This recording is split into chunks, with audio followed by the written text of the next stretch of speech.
एक सुंदर गांव में एक बुजुर्ग आदमी रहता था।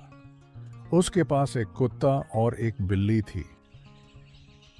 कुत्ता बहादुर और वफादार था, जबकि बिल्ली चालाक और शरारती थी।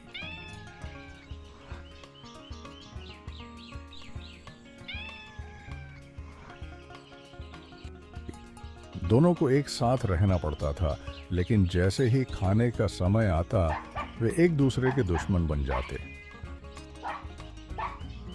एक दिन मालिक रोटी और मांस लेकर आया। जैसे ही खाने की प्लेट रखी गई, बिल्ली झटपट मांस का बड़ा टुकड़ा उठाकर भाग गई।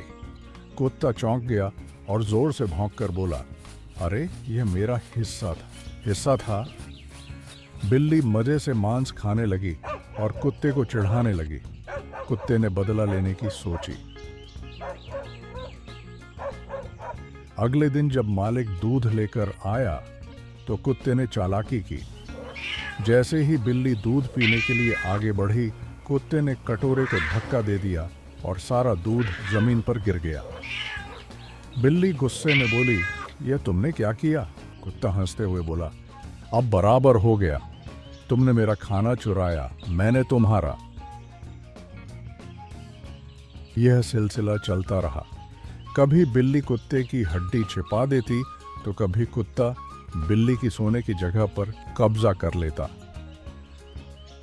फिर एक दिन घर में एक चोर घुस आया। कुत्ता जोर जोर से भौंकने लगा और बिल्ली भी अपने पंजे निकालकर तैयार हो गई। दोनों ने मिलकर चोर को ऐसा भगाया कि वह दोबारा वहां आने की हिम्मत नहीं कर सका।